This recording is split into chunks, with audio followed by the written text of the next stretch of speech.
the proclivity of those around us is to react. How do we be a voice that of calm? Because I think of my daughter when there's been other things that have happened in the culture and everyone on social media pretty much forms a mob. This is how we're going to respond to that moment. And then she's like, wait. And then people cancel her because she's not joined the mob. Yeah. And I think we feel that because wisdom says to me, wait and see. Wait and see, Yes. Listen, and don't just respond with everything. How do we go about cultivating this wisdom of time in an age of immediate reaction?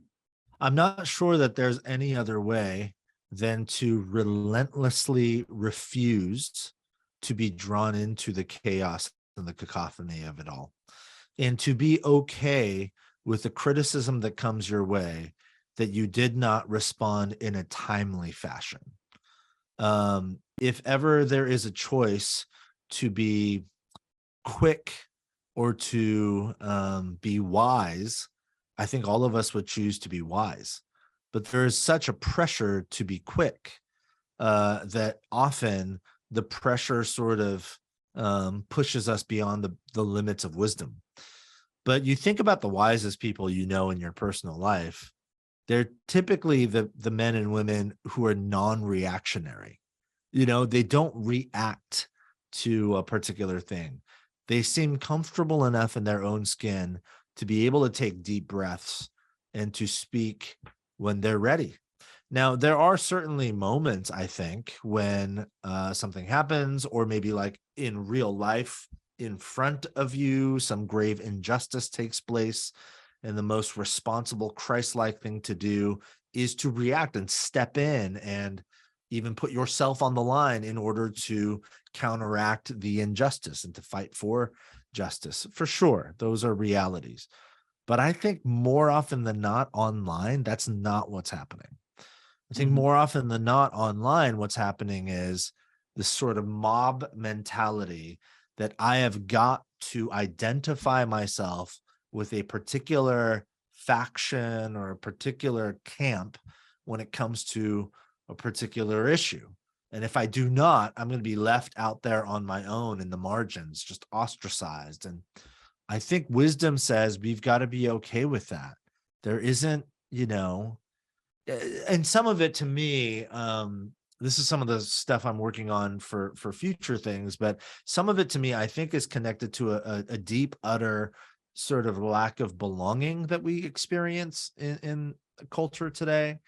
Again, the data points out that even though we have the internet, which promised us this great global village where everyone would be connected, the reality is, since the internet, people have grown increasingly isolated and lonely. We're lonelier and we feel more isolated than ever. And I think because of that, we are looking and longing to belong. And sometimes what that does is it leads us to foolish decisions where we just react and respond, I think in some ways, in order to belong to a particular camp and to not feel alone. But I think the more and more people begin to think about that and then sort of go the way of slowness and patience, the more we will find, there's actually a tribe there of people who don't want to just react to everything, don't feel the need to just incessantly voice our opinion about every particular thing that happens right when it happens, but of people who want to go slower and steadier and live more wisely and quietly, to live a listening life rather than a talking or a cacophonous life. There are more people than you might think who are there. I think about the psychologist, social commentator and psychologist, Jonathan Haidt.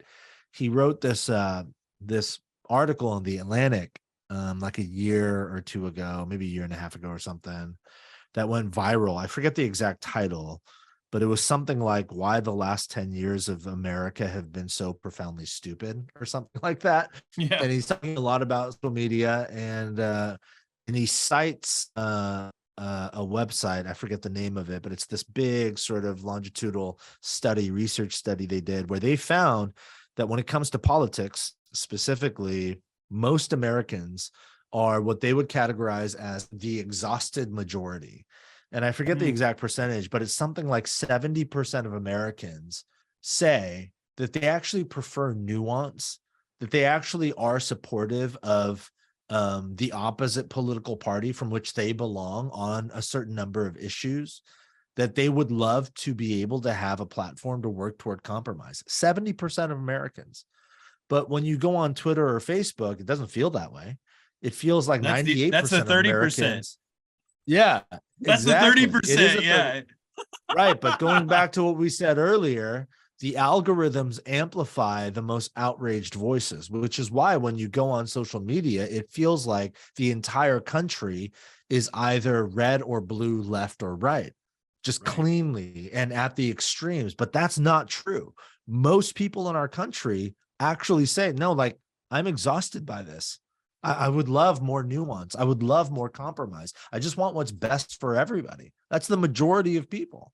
But we don't feel that way online. We feel like if I try to add nuance or compromise, I'm on the outs. But that's not true. You're not alone. Most people feel that way in some form or fashion, at least when it comes to politics. And my guess would be when it comes to a number of issues. So I think we just have to be aware of that, know that we're not alone, and go the path of slowness and steadiness and wisdom, and not feel this incessant need to constantly just shout into the digital space about everything.